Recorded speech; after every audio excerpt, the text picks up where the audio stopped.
بسم الله الرحمن الرحيم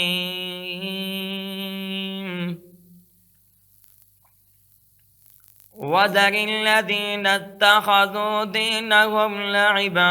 ولهوا وغرتهم الحياة الدنيا وذكر به أن تبصل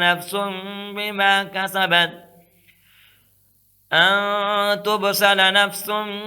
بما كسبت ليس لها من دون الله ولي ولا شفيع وإن تعدل كل عدل لا يؤخذ منها أولئك الذين أبصلوا بما كسبوا لهم شراب من حميم وعذاب أليم بما كانوا يكفرون قل أندعو من دون الله ما لا ينفعنا ولا يضرنا ونرد على أعقابنا بعد إذ هدانا الله كالذي استهوته الشياطين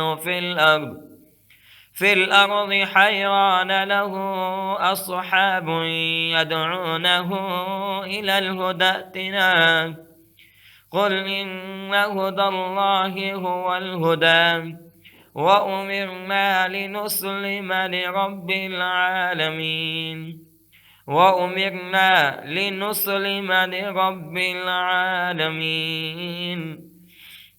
وأن أقيموا الصلاة واتقوه وهو الذي إليه تحشرون وهو الذي خلق السماوات والأرض بالحق ويوم يقول كن فيكون قوله الحق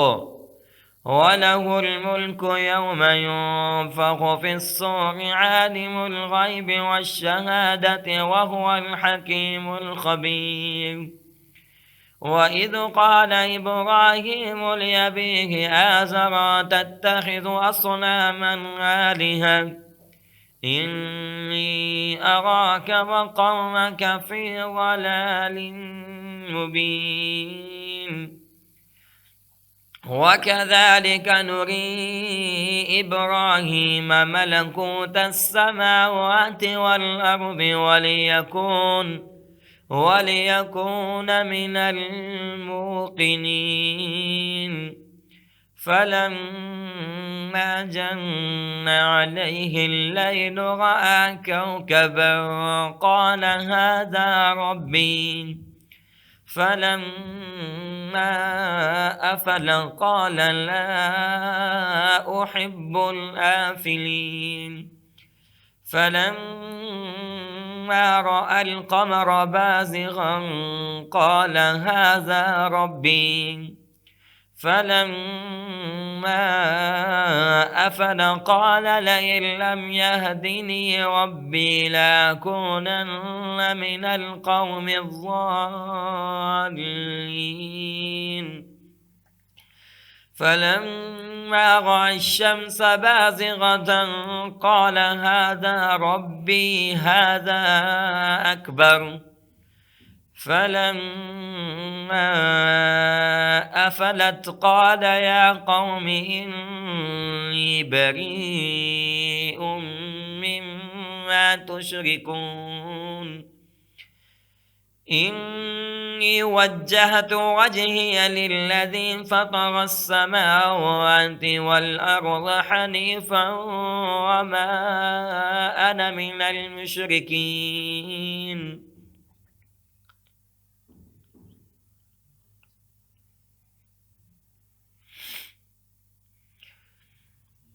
وحاجه قومه قال أتحاجوني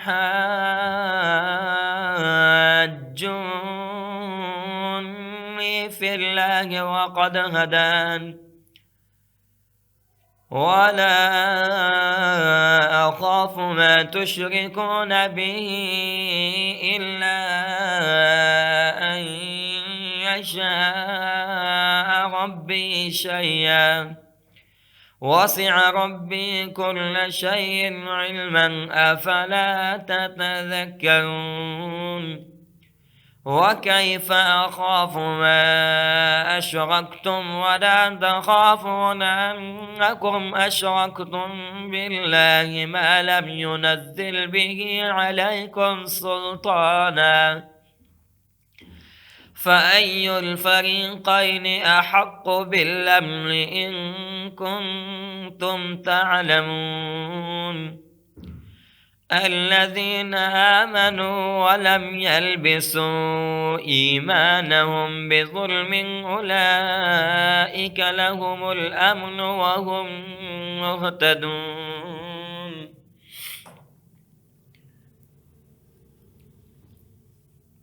وتلك حجتنا آتيناها إبراهيم على قومه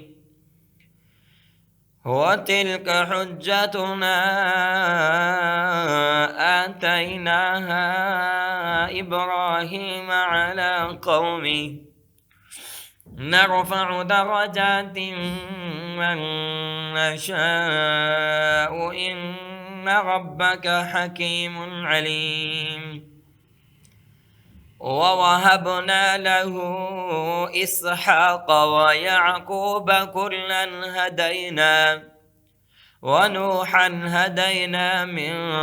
قبل ومن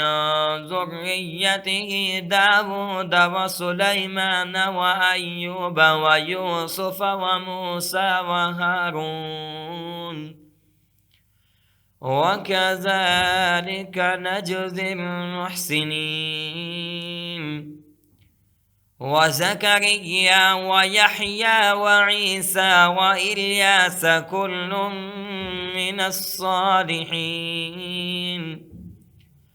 وإسماعيل واليسع ويونس ولوطا وكلا فضلنا على العالمين ومن آبائهم وذرياتهم وإخوانهم واجتبيناهم وهديناهم إلى صراط مستقيم ذلك هدى الله يهدي به من يشاء من عباده ولو أشركوا لحبط عنهم ما كانوا يعملون أولئك الذين آتيناهم الكتاب والحكم والنبوة فإن يكفر بها هؤلاء